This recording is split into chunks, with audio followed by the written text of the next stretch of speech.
Bem, agora retornando aqui às leituras de Jean-Jacques Rousseau, das respostas ao discurso sobre as ciências e as artes. Aqui então as respostas elas são bem mais longas do que o próprio discurso sobre as ciências e as artes. Então aqui eu acho que nós já lemos algumas respostas. Agora para dar término, para terminar, encerrar esse escrito, então, acho que faltam mais duas respostas ainda, elas são mais curtas. Então, vamos terminar esse aqui e prosseguir com algumas outras leituras. Então, uma infinidade de leituras aí de textos, de filosofia, poesia, mas retórica, textos consagrados, na verdade, textos clássicos. Então, estamos com um repertório bastante interessante para as próximas leituras. E aqui dando continuidade à resposta de Jean-Jacques Rousseau, de Genebra a Lecate. Então, sobre uma nova refutação do seu discurso por um acadêmico de Dijon chamado Lecate, cirurgião em Rouen. Acho que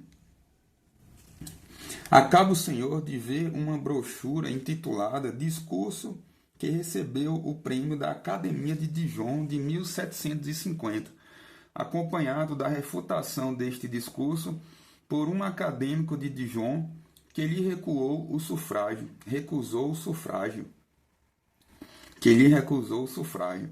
Pensei ao percorrer esse escrito que, em vez de rebaixar-se a ponto de ser editor de meu discurso, o acadêmico que lhe recusou seu voto deveria ter publicado a obra à qual o havia atribuído. Seria uma maneira muito boa de refutar o meu. Eis, pois, um de meus juízes que não se importa em tornar-se meu adversário e acha que é ruim que seus colegas tenham me honrado com o prêmio. Confesso que eu mesmo fiquei muito espantado. Eu tentara merecê-lo, mas não tinha feito nada para obtê-lo. Aliás, embora soubesse que as academias não adotam de modo algum as opiniões dos autores que coroam, e que o prêmio é dado não àquele que sustentou a melhor causa, e sim àquele que melhor falou, mesmo supondo que eu estivesse nesse caso, estava eu bem longe de esperar de uma academia essa imparcialidade da qual os sábios não se vangloriam todas as vezes que se trata de seus interesses. Mas se fiquei surpreso com a equidade de meus juízes, confesso que não estou menos surpreso com a indiscrição de meus adversários. Como ousam manifestar publicamente seu mau humor sobre a honra que recebi? Como não percebem um mal irreparável que com isso fazem à própria causa? Que eles não se enganem que alguém se iluda com os motivos de sua mágoa. Não é porque meu discurso é mal feito que eles estão aborrecidos de vê-lo coroado. Outros igualmente ruins são premiados todos os dias e eles nada dizem. É por outra razão que toca mais de perto o ofício deles e que não é difícil de ver. Eu bem sabia que as ciências corrompiam os costumes, tornavam os homens injustos e invejosos e faziam os homens tudo sacrificar aos seus interesses e sua vanglória.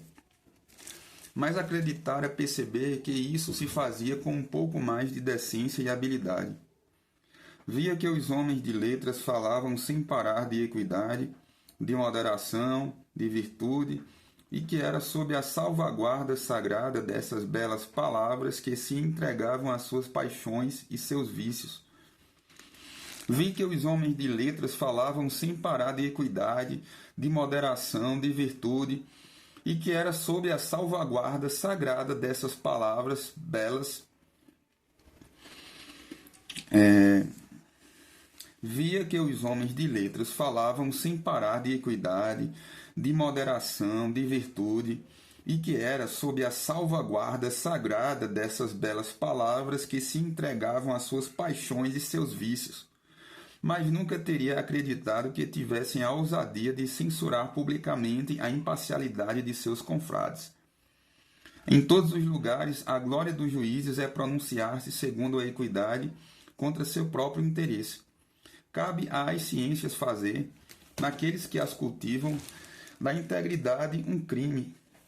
Eis verdadeiramente um belo privilégio que elas têm. Ouso dizê-lo, a Academia de Dijon, ao muito fazer por minha glória, muito fez também pela sua. Um dia virá que os adversários de minha causa tirarão vantagem desse julgamento para provar que o cultivo das letras pode associar-se à equidade e ao desinteresse. O cultivo das letras pode associar-se à equidade e ao desinteresse. Então, os partidários da verdade responder-lhe-ão: eis um exemplo particular que parece contra nós. Mas lembrai-vos do escândalo que esse julgamento causou na época entre a multidão de homens de letras e da maneira como se queixaram, e tirai daí uma justa consequência sobre suas máximas. Não se trata, na minha opinião, de uma imprudência menor queixar-se de que a Academia tenha proposto seu assunto como um problema. Deixo de lado o pouco de verossimilhança que aí havia e que, no entusiasmo universal que reina hoje, alguém tivesse a coragem de renunciar voluntariamente ao prêmio, declarando-se pela negativa. Mas não sei como os filósofos ousam julgar ruim que se lhes ofereçam as vias da discussão. Belo amor pela verdade, que treme que sejam examinados o pró e o contra. Nas pesquisas de filosofia, o melhor meio de tornar suspeita uma opinião é excluir a opinião contrária. Quem quer que haja assim tem bem o ar de um homem e de má fé, que desconfia da bondade da causa. Toda a França está na expectativa da peça que obterá o prêmio deste ano da Academia Francesa. De certo, ela apagará não só meu discurso, o que não será difícil, como não se poderia nem mesmo duvidar de que seja uma obra-prima. Entretanto, o que isso fará para solucionar a questão? Nada, pois cada um dirá após tê-la lido: este discurso é muito belo, mas se o autor tivesse tido a liberdade de tomar o caminho contrário, ele teria feito um mais belo ainda. Percorri a nova refutação, pois se trata de uma, e não sei por qual fatalidade os escritos de meus adversários que levam esse título tão decisivo são sempre aqueles nos quais sou mais mal refutado. Percorri, pois, essa refutação sem ter o menor arrependimento pela resolução que tomara de não mais responder a ninguém. Contentar-me-ei em citar uma única passagem sobre a qual o leitor poderá julgar se tenho ou não razão. Eila. Concordarei que se pode ser homem honesto sem talentos, mas na sociedade só somos engajados a ser homens honestos? E o que é um homem honesto, ignorante e sem talentos? Um fardo inútil, um peso para o mundo, etc. Não responderei, sem dúvida, a um autor capaz de escrever desse modo, mas creio que ele pode me agradecer por isso. Também não haveria meio de desejar responder à numerosa coleção de passagens latinas, de versos de La Fontaine, de Boulot, de Voltaire, de Renard, do senhor Gresset, nem à história de Nimrod, nem àquela dos camponeses da Picardia, pois o que se pode dizer a um filósofo que nos assegura de que deseja mal aos ignorantes, porque seu fazendeiro picardo, que não é um doutor, na verdade paga-o exatamente, não lhe dá dinheiro suficiente por sua terra. O autor está tão ocupado com suas terras que fala também da minha. Uma terra minha. Uma terra de Jean-Jacques Rousseau. Na verdade, eu o aconselho a caluniar-me com mais habilidade. Aqui a notas do autor. Se o autor me der a honra de refutar esta carta, não se deve duvidar de que ele me prove, em uma bela e douta demonstração, sustentada por muito sérias autoridades, que não é crime ter uma terra. Com efeito, pode acontecer que não seja crime aos outros, mas seria crime para mim. A notas do autor. Se eu tivesse de responder a alguma parte da refutação, seria às personalidades das quais essa crítica está cheia. Mas como elas nada têm a ver com a questão, Não me afastarei da constante máxima que sempre segui de concentrar-me no assunto de que trato, sem misturar nada de pessoal. O verdadeiro respeito que se deve ao público é de poupar-lhe não das tristes verdades que lhe podem ser úteis, mas de todos os pequenos humores agressivos de autores com os quais se enchem os escritos polêmicos e que não são bons senão para satisfazer uma animosidade vergonhosa. Aqui a nota do autor. Pode-se ver no discurso de Lyon um modelo muito belo da maneira que convém aos filósofos de atacar e combater sem rancores e sem invectivas. Orgulho-me de que se encontrará também em minha resposta, que está sendo impressa, um exemplo da maneira como podemos defender o que acreditamos verdadeiro, com a força de que somos capazes, sem amargura contra aqueles que nos atacam. Se eu dissesse que tão bizarra citação vem certamente de alguém para quem um método grego de clenar é mais familiar do que os deveres de Cícero, e que, em consequência, parece portar-se bem gratuitamente como defensor das boas letras, se acrescentasse que há profissões, como a cirurgia, em que se empregam tantos termos derivados dos gregos,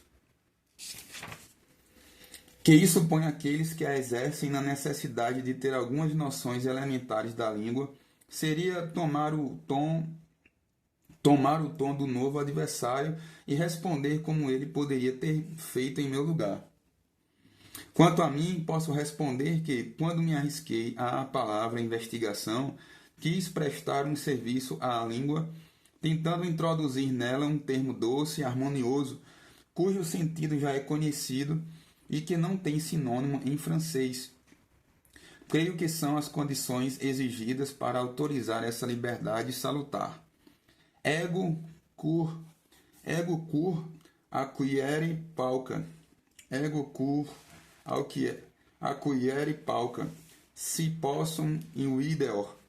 Cum lingua catonis etienne. Sermonem patrium ditoverit. Sermonem patrium ditoverit. Horácio, Arte Poética. Por que me recusariam esse privilégio se consigo alguns ganhos, enquanto a língua de Catão e de Ênio enriqueceu o idioma nacional? Ver Arte Poética. Tradução de Tringali, Dante Tringali. Ok.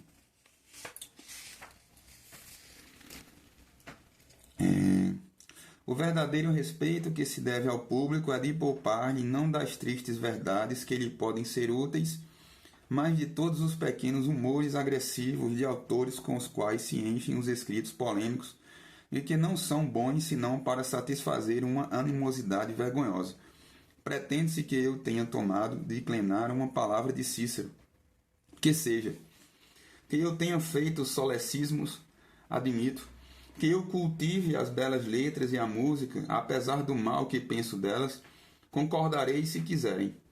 Devo carregar em uma idade mais sensata a pena pelos divertimentos de minha juventude. Mas, enfim, o que importa tudo isso para o público e para a causa das ciências? Rousseau pode falar mal o francês, a gramática pode não ser útil à virtude. Jean-Jacques pode ter uma má conduta e a dos doutos pode não ser melhor. Eis toda a resposta que farei, e creio toda a resposta que devo dar à nova refutação. Terminarei esta carta e o que tenho a dizer sobre um assunto tanto tempo debatido com um conselho a meus adversários, que certamente eles desprezarão e que, contudo, seria mais vantajoso do que pensam ao partido que querem defender. É de não ouvir de tal modo seu zelo, a ponto que negligenciem consultar suas forças e quid valeant humere. Quid valeant humere. Que tomai um assunto que vossos ombros suportem. Dir-me-ão sem dúvida que eu deveria tomar tal conselho para mim mesmo, e isso pode ser verdade. Mas há ao menos a diferença de que estou sozinho em meu partido, ao passo que o dele, sendo o da multidão, os últimos gritos que chegaram parecem dispensados de colocar-se nas fileiras ou obrigados a fazer melhor do que os outros. Temendo que esse aviso pareça temerário ou presunçoso, acrescento aqui uma amostra dos raciocínios de meus adversários, pela qual se poderia julgar sobre a justeza e a força de suas críticas.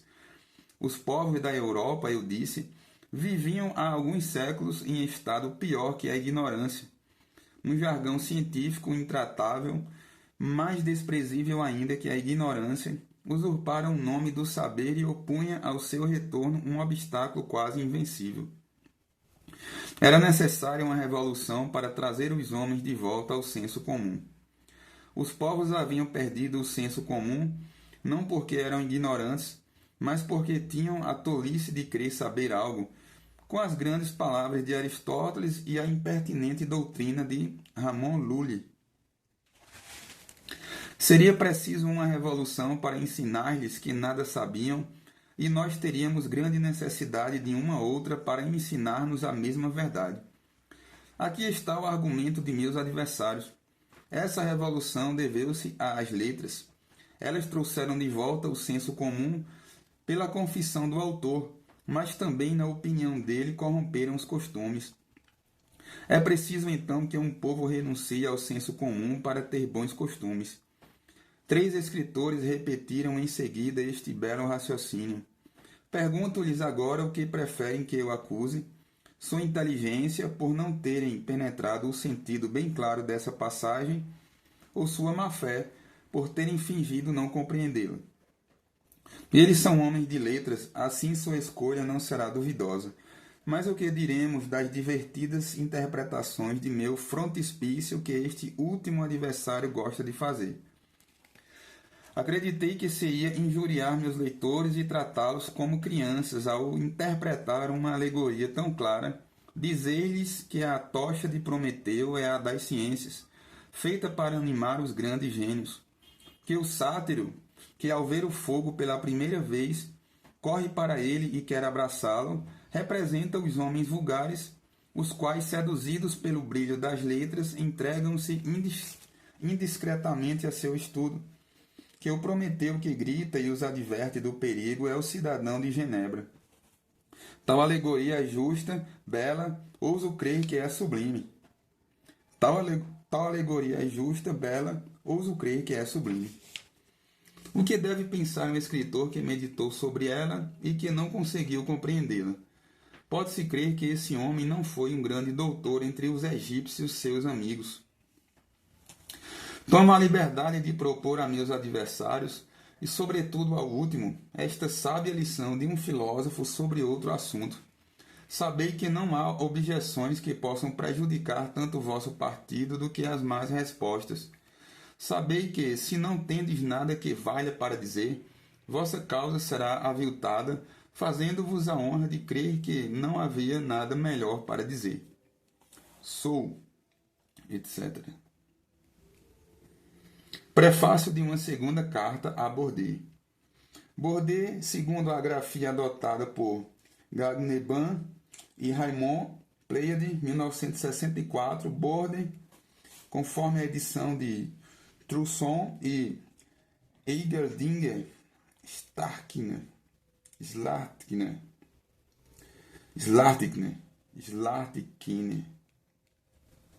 Prefácio composto por Rousseau entre o final de 1753 e o início de 1754. Foi publicado postumamente por Streckheisen-Mutter em Œuvre et correspondance inédite de Jean-Jacques Rousseau, Michel Lévy-Frère.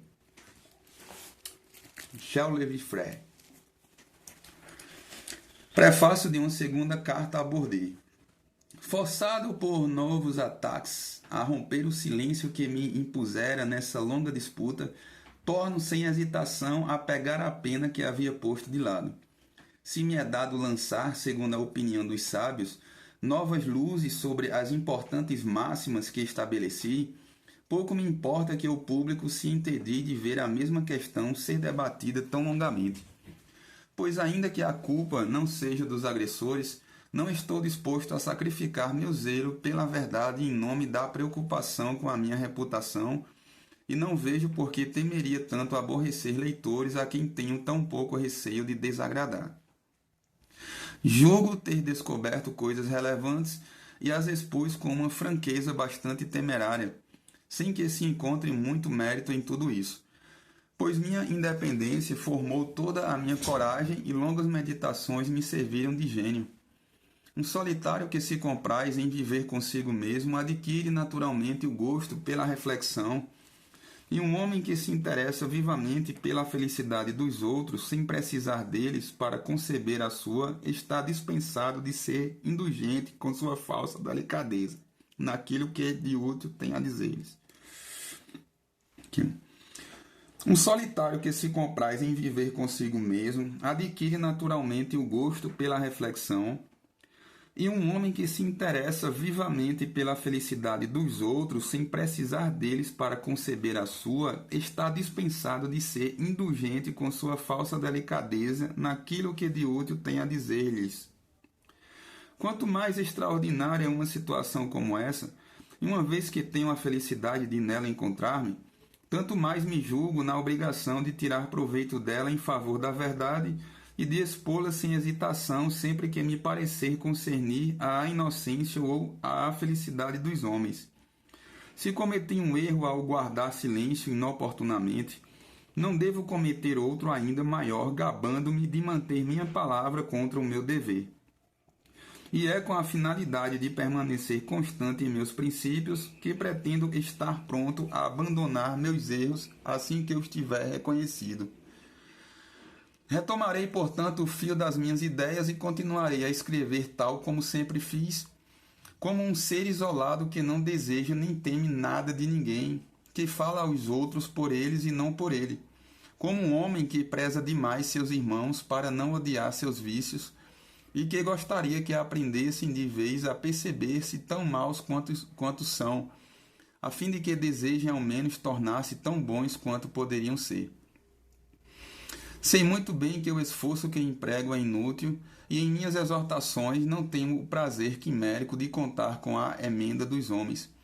Sei que vão zombar de mim porque os amo e de minhas máximas porque lhes são vantajosas. Sei que deixarão de ser ávidos de glória e de dinheiro quando estiver convencido de que essas duas paixões são a fonte de todos os seus males e de que são maus por conta de uma e infelizes por conta da outra. Estou bastante certo de que vão considerar extravagância o meu desdém por esses objetos de sua admiração e de seus labores. No entanto, prefiro suportar suas zombarias a partilhar de seus erros. E seja qual for seu dever, o meu é expor-lhes a verdade ou aquilo que entendo como tal. Cabe a uma voz mais eloquente fazer com que a amem. Cabe a uma voz mais eloquente fazer com que a amem. Aturei placidamente as invectivas de um grande número de autores a quem nunca fiz outro mal a não ser o de os exortar a se tornarem pessoas de bem. Divertiram-se à minha custa sem nenhum embaraço. Tornaram-me tão ridículo quanto quiseram. Exaltaram-se publicamente contra os meus escritos e mesmo contra a minha pessoa, sem que eu jamais tivesse me esforçado em rechaçar tais ultrajes de outra maneira a não ser mediante minha conduta. Se os mereci, só seria capaz de me vingar ao procurar replicar-lhes os ultrajes. E bem longe de comprazer-me com essa guerra odiosa, quanto mais encontrasse verdades para dizer, tanto mais meu coração se teria contristado. Se não mereço suas injúrias, proferiram-nas apenas entre si. É possível que até mesmo sua animosidade dificilmente produza no público o efeito que espero, e com o qual não me preocupo de modo algum. Com frequência a paixão excessiva é imprudente e admoesta a que dela se desconfie. É possível que, apoiados nos próprios escritos, eles venham a me considerar melhor do que de fato sou, quando perceberem que, com tanto ardor de me difamar, o maior crime que encontraram para me imputar foi ter permitido que um ilustre artista produzisse meu retrato. Maurice Quentin de Latour, 1704-1788. Aqui, é possível que, apoiados nos próprios escritos, eles venham a me considerar melhor do que de fato sou, quando perceberem que, com frequência, a paixão excessiva é imprudente e admoesta a que dela se desconfie. A paixão excessiva é imprudente e admoesta a que dela se desconfie. É possível que, apoiados nos próprios escritos, eles venham a me considerar melhor do que de fato sou, quando perceberem que, com tanto ardor de me difamar, o maior crime que encontraram para me imputar foi ter permitido que um ilustre artista produzisse meu retrato. Estou longe de ser capaz do mesmo sangue frio para com aqueles que, deixando minha pessoa à parte, atacam com certa destreza as verdades que estabeleci. Esse triste e vasto sistema, fruto de um exame sincero da natureza do homem, de suas faculdades e de sua destinação, para mim é precioso, ainda que me humilhe, pois percebo quão importante é para nós que o orgulho não nos engane quanto àquilo que deve constituir nossa verdadeira grandeza, e quão temível é que, à custa de querermos elevar-nos acima de nossa natureza, tornemos a cair abaixo dela. Em todo caso, na falta de conhecer a verdade, é útil aos homens pelo menos não permanecer no erro. É um dos mais perigosos de todos, e um dos mais perigosos de todos é temer menos o erro do que a ignorância, e em uma alternativa forçada preferirem ser viciosos e infelizes a ser pobres e toscos. Minha opinião foi combatida com veemência, tal como eu previra, por um grande número de escritores. Até hoje dirigi respostas a todos aqueles que me pareceram merecê-las e estou efetivamente decidido a proceder da mesma maneira no futuro. Não em favor da minha própria glória, visto que não é Jean-Jacques Rousseau que pretendo defender. É provável que ele tenha se enganado muitas vezes. Sempre que assim me parecer, abandoná-lo-ei sem hesitação e sem embaraço, mesmo quando ele tiver razão, desde que se trate exclusivamente dele. Assim, enquanto se limitarem a censurar-me por ter publicado obras ruins, ou por não saber raciocinar bem, ou por cometer erros de linguagem ou erros de história, ou por escrever mal, ou por ter mau gênio, ficarei pouco contrariado com todas estas censuras. Não ficarei surpreso e a elas jamais replicarei. Mas quanto ao sistema que sustentarei, o defenderei com todo o meu vigor enquanto permanecer convencido de que é o da verdade e da virtude, e de que foi por tê-lo abandonado inoportunamente que, degenerados da sua bondade primeva, a maior parte dos homens incidiu em todos os erros que os cegam e em todas as misérias que os afligem. Por ter tantos interesses a combater, tantos preconceitos a vencer e tantas coisas penosas a anunciar, julguei ter o dever, para o interesse mesmo de meus leitores, de ser indulgente, por assim dizer, para com a sua pusilanimidade, e de apenas progressivamente deixá-los perceber o que tinha a lhes dizer. Se por si mesmo o discurso de Dijon desencadeou tantos murmúrios e provocou tanto escândalo, o que não teria ocorrido se desde o início eu tivesse desenvolvido em toda a sua extensão um sistema verdadeiro, porém aflitivo, cuja questão tratada neste discurso não passa de um corolário. Uma verdade que deriva de outra verdade. Enquanto inimigo declarado da violência dos maus, eu deveria, no mínimo, passar por inimigo da tranquilidade pública. E se os zelosos do partido oposto não tivessem caridosamente trabalhado a favor da minha ruína, para a grande glória da filosofia, ao menos não se pode duvidar de que, tendo em mente um homem desconhecido, teriam facilmente conseguido ridicularizar a obra e o autor, e que, ao começarem por zombar de meu sistema, esse expediente que adquiriu poder em razão de seu reiterado uso, tê-los-ia dispensado do incômodo dever de examinar minhas provas. De início, portanto, foram-me necessárias certas precauções, e foi para fazer com que tudo fosse entendido que não quis dizer tudo. Foi apenas de forma progressiva e sempre para poucos leitores que desenvolvi minhas ideias. Não foi a mim que poupei, mas sim à verdade, a fim de apresentá-la mais seguramente e de torná-la útil. Muitas vezes senti-me fatigado com a tentativa de concentrar em uma frase, em uma linha, em uma palavra lançada, como que é o acaso, o resultado de uma longa sequência de reflexões.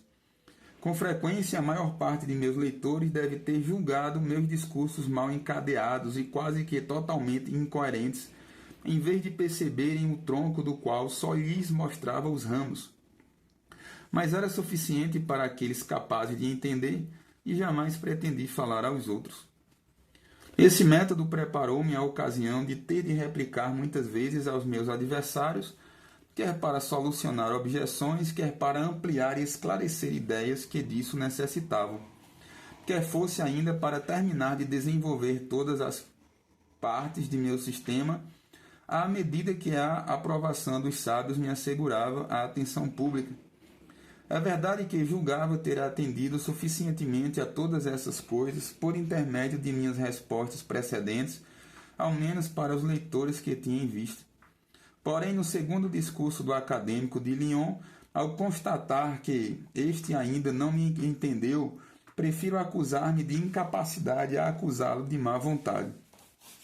Esforçar-me-ei então para me explicar melhor, e dado que é chegado o tempo em que convém falar francamente, vou subjugar enfim minha repulsa e escrever uma vez para o povo. A obra que me proponho examinar está repleta de sofismas atraentes que possuem ainda mais efeito que sutileza. Possui ainda mais efeito que sutileza. E que, por seduzirem mediante certo colorido de estilo e por meio dos ardis de uma lógica engenhosa, são duplamente perigosos para o vulgo. Nesta análise, lançarei mão de expedientes totalmente diferentes e, ao seguir passo a passo os raciocínios do autor com tanta exatidão quanto me for possível, empregarei nesta polêmica apenas a simplicidade e o zelo de um amigo da verdade e da humanidade, que deposita toda a sua glória no ato de prestar homenagem àquela e toda a sua felicidade no fato de ser útil a esta. Certo? Então aqui a gente dá termo às respostas às objeções sobre o discurso, sobre as ciências e as artes. Então vamos prosseguir com outras leituras.